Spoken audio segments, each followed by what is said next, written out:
The last bell of the day was still 10 minutes away, but a palpable sense of restless energy already hummed through Miss Albright's ninth grade history class.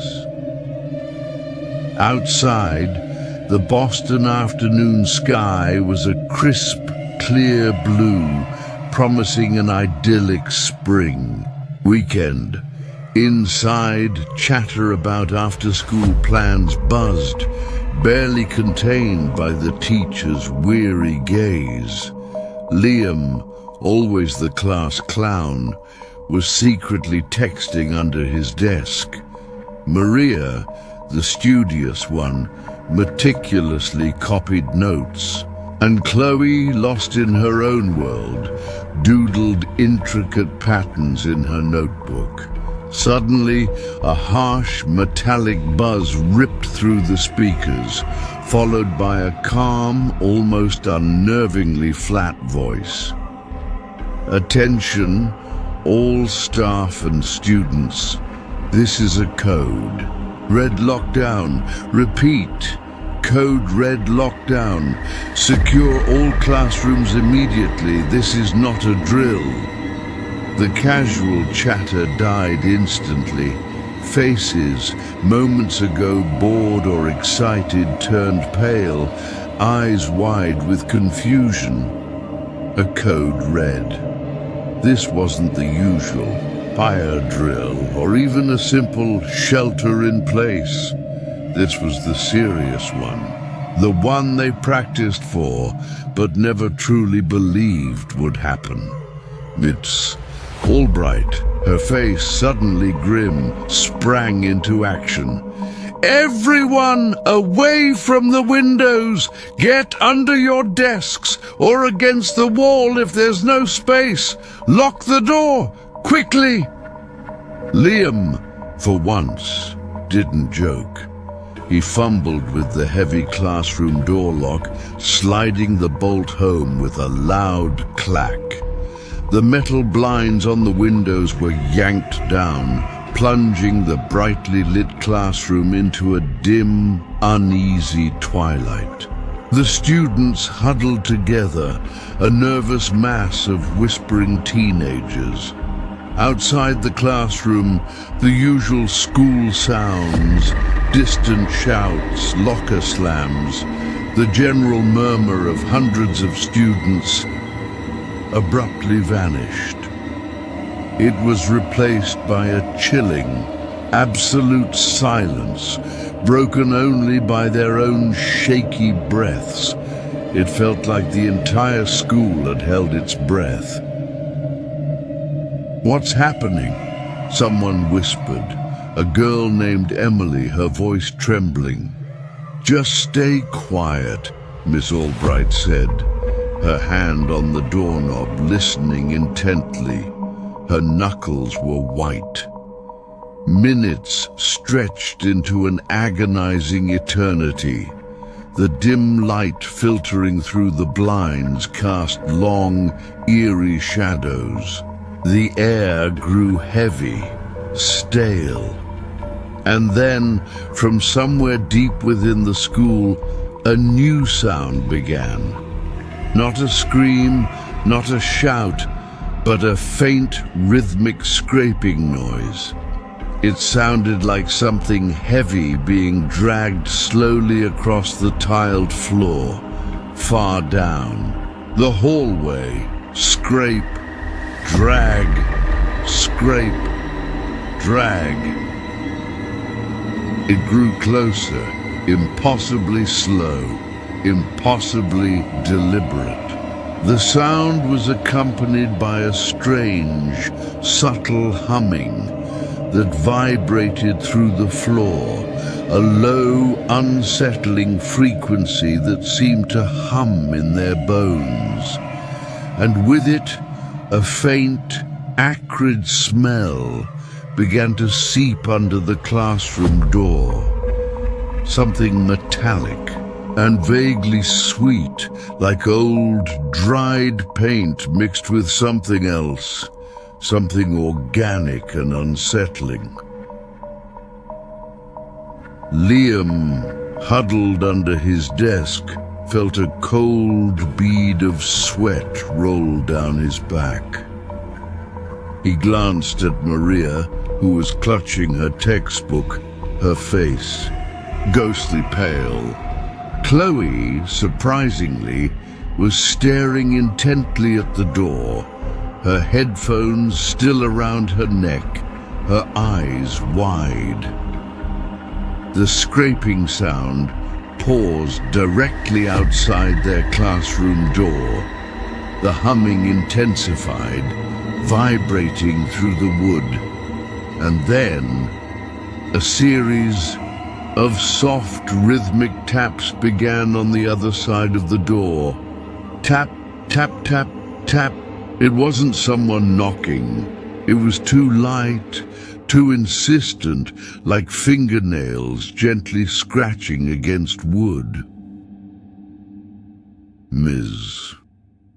Albright pressed herself against the wall, her eyes fixed on the door, her breath hitched in her throat. The sweet, metallic smell was overpowering now, and from the other side of the door, barely audible, a faint, breathy whisper drifted through the crack beneath it, chilling them to the bone. "Hello, is anyone in there?" The voice was soft, melodic like a child's, but laced with an undeniable ancient hunger.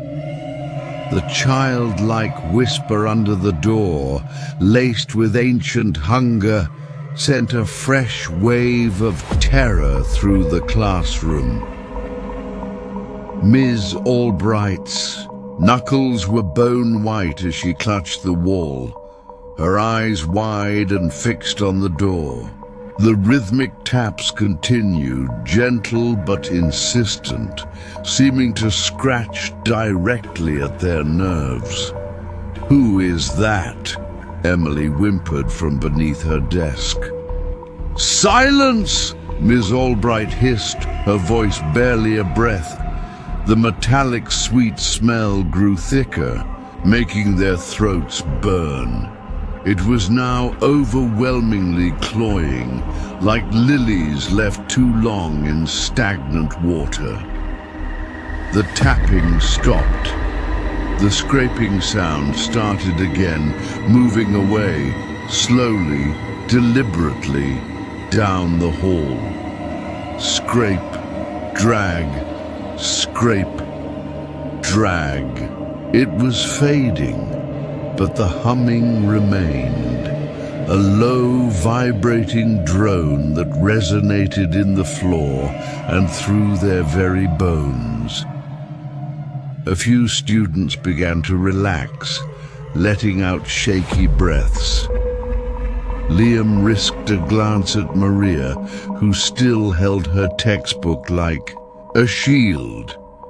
Chloe remained fixed on the door, her eyes unnervingly steady. "It's gone," one student whispered hopefully. "Stay down," Ms. Albright commanded, her voice still strained, but a flicker of relief in her eyes. "We wait for the all clear."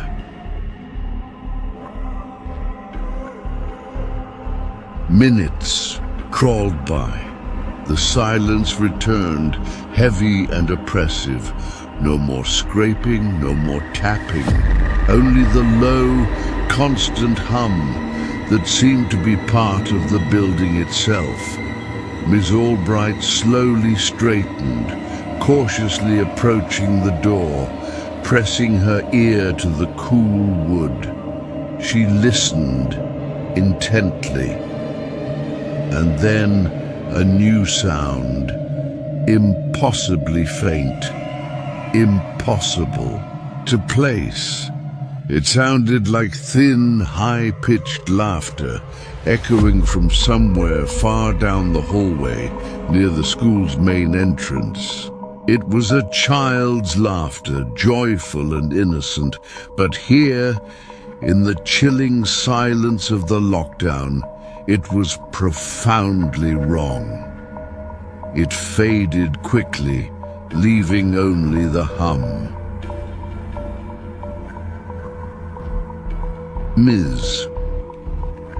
Albright pulled back from the door, a new, deeper fear settling onto her face.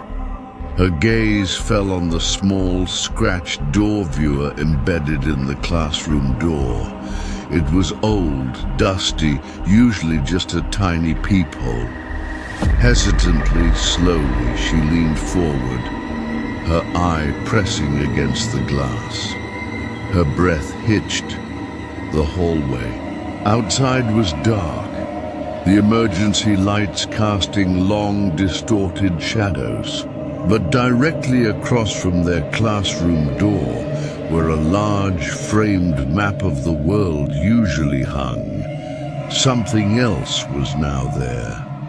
It was a full-length mirror, an old ornate one with a tarnished gold frame. It hadn't been there this morning.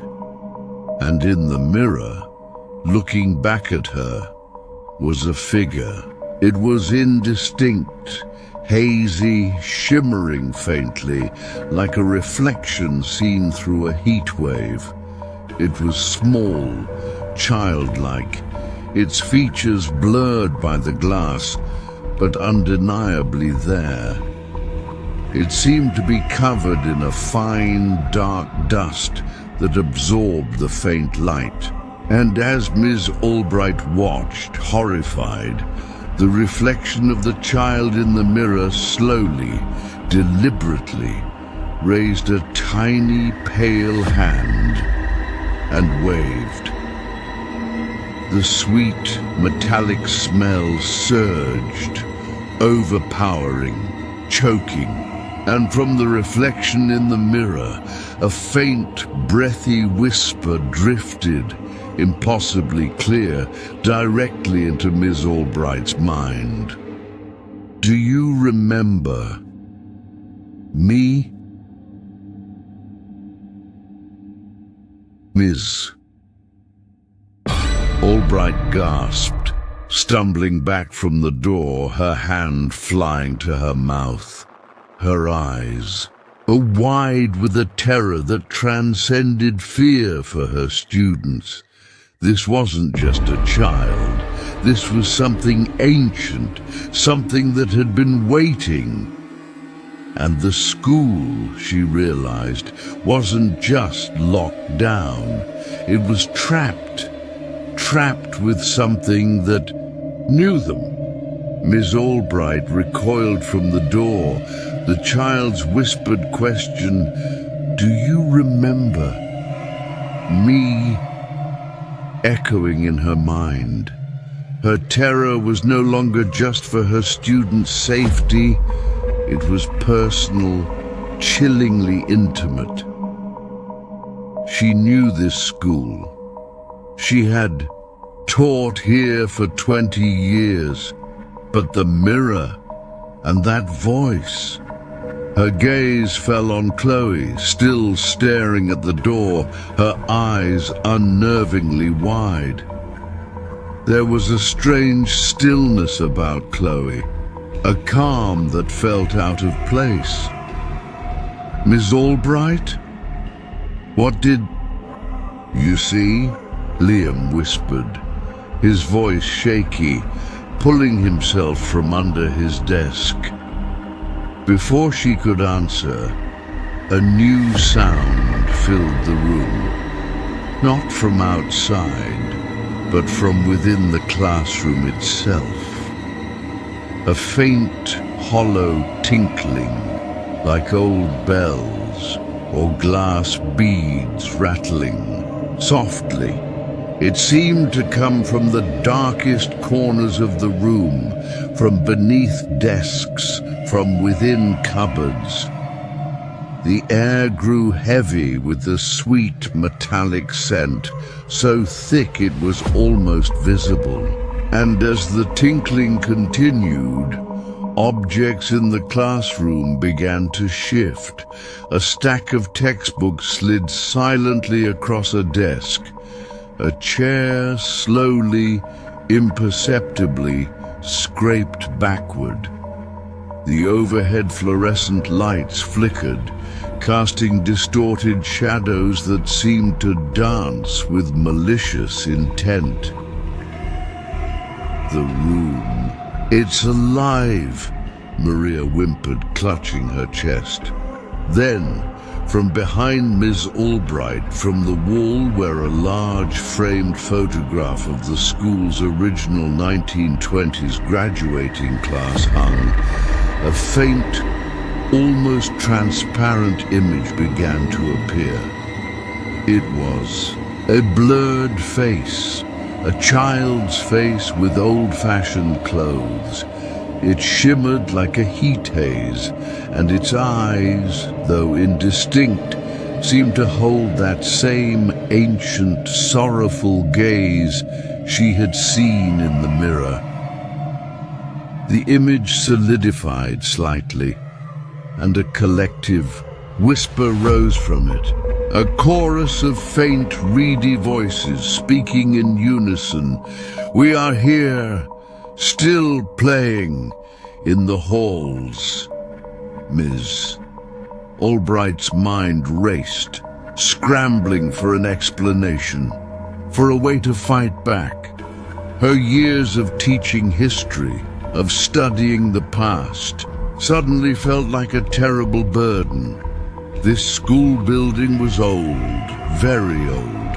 It had seen generations of students, and something here was clinging to them. She remembered an old legend, whispered among the older teachers when she first started, about a fire long ago in the school's earliest days. A small fire quickly put out, but there were rumors of children trapped, unseen casualties. A section of the school that was supposedly rebuilt, but never truly felt right. This very wing, this very classroom, had been part of the original structure. The tinkling intensified. The shifting objects became more deliberate. A pen rolled off Liam's desk, clattering loudly on the floor. A sudden cold draft swept through the room, even though the door and windows were sealed. And in that draft, a new scent, distinct from the metallic sweetness, but equally unsettling. The faint, unmistakable smell of burning wood and childhood innocence. The spectral image on the photograph expanded, taking on more detail. It was a group of children, all dressed in clothes from the early 1900s, their faces smeared with what looked like soot, their eyes wide with fear. They were holding hands, and their forms seemed to pulse with a faint reddish glow, like embers. And from the center of the image, from the mouth of one small spectral boy, a single clear voice spoke. Not a whisper, but a plea, filled with an unimaginable sadness. "Teacher, we're so cold, we need to play forever." Ms. Albright felt a profound chill that had nothing to do with the temperature. The children hadn't just been trapped by a fire. They had been trapped by the school, by something that lingered here, feeding on their presence, their youthful energy. The code red wasn't to protect them from an outside threat. It was to trap them inside with the very thing that haunted these halls. And the school, she realized, wasn't just a building. It was a sentient, hungry entity, and it was playing a very, very long game. I've continued the story in part 3, escalating the haunting within the classroom, revealing more about the children and the school's dark past. Ms. Albright's dawning realization about the true nature of the lockdown and the school itself sets the stage for the final part. Ms. Albright stood frozen, the ghostly child's plea, "Teacher, we're so cold. We need to play," forever resonating in her mind. The spectral children in the photograph pulsed with an eerie reddish glow, their eyes, once indistinct, now burning with a sorrowful ancient hunger. The tinkling sounds grew into a chaotic clamor as objects in the room slammed and rattled. Desks vibrated, pens skittered across the floor, and the chairs scraped violently against the tiles. The sweet metallic scent turned truly foul, like something decaying rapidly. Liam and Maria huddled together, whimpering, their eyes squeezed shut against the terrifying onslaught. Chloe, however, remained unnervingly still, a faint, knowing smile playing on her lips. The strange calm that had settled over her was now radiating outward, a chilling aura of acceptance. "It wants us to play," Chloe whispered, her voice soft, ethereal, unlike her usual teenage tone.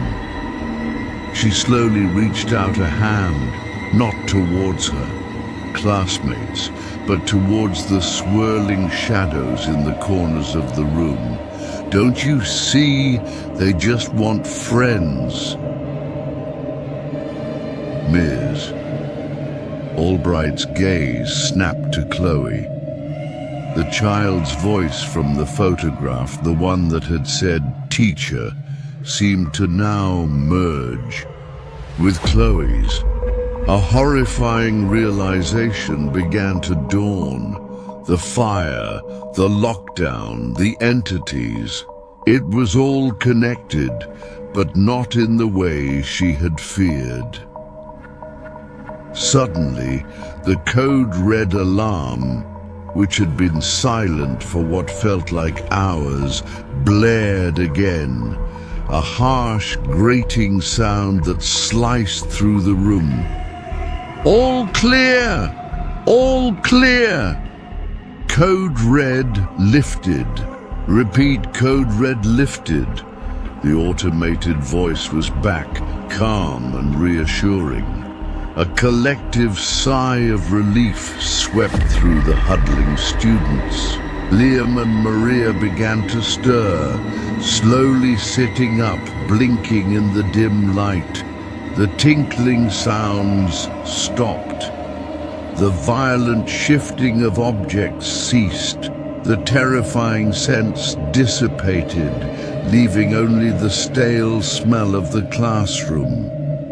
The spectral children in the photograph faded, their reddish glow dimming to nothing. "It's over," Liam breathed, a shaky laugh escaping him. "We're safe." Ms. Albright, however, felt no relief. Her eyes were fixed on Chloe.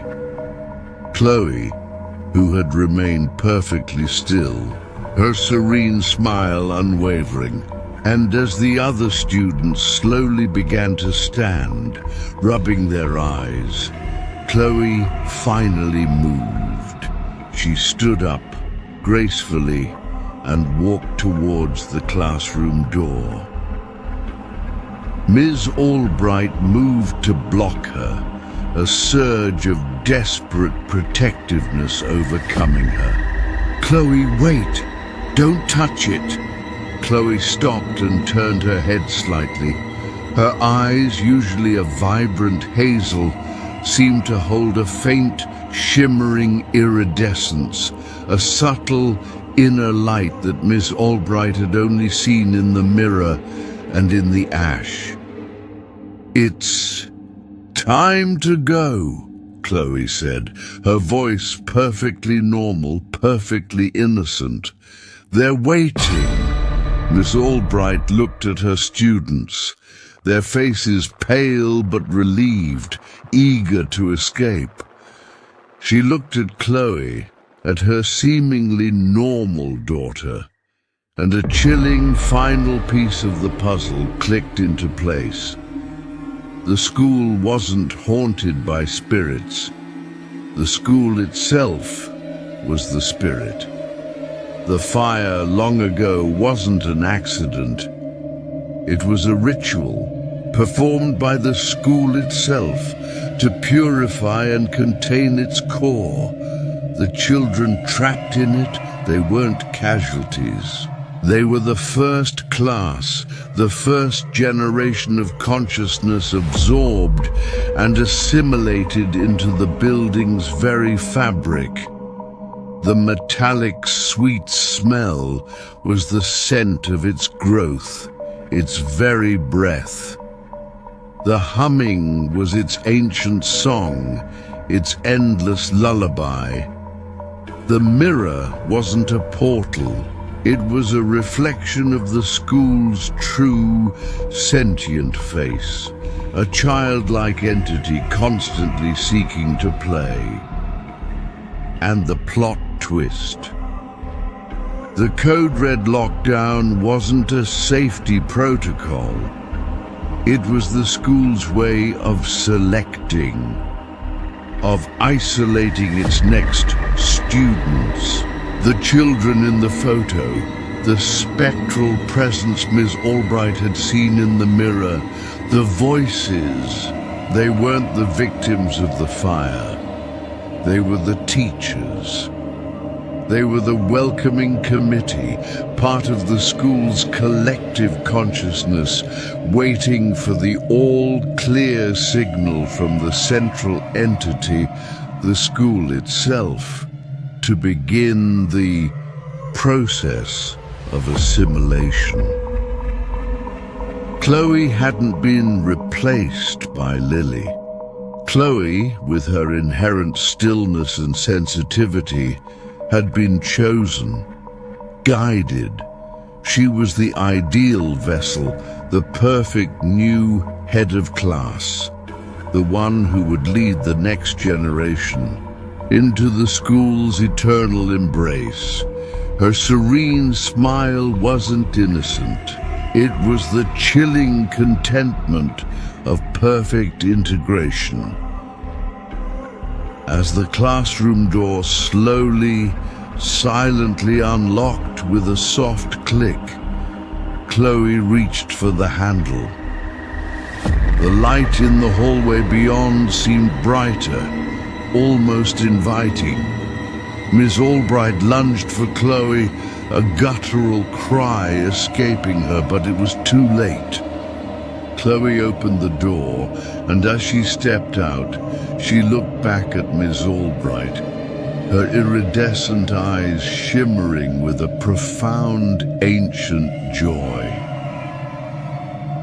"The lesson has just begun, teacher," Chloe whispered, her voice no longer just her own, but a harmonious blend of countless joyous children.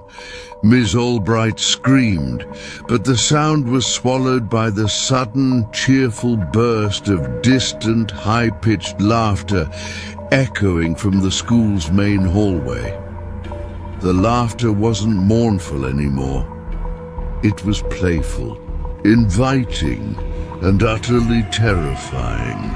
The students, eager to leave, started filing out, their faces filled with relief, unaware that they were walking straight into their eternal recess. Miss Albright was left screaming in the empty classroom, trapped not by a ghost, but by the school's ultimate horrifying curriculum.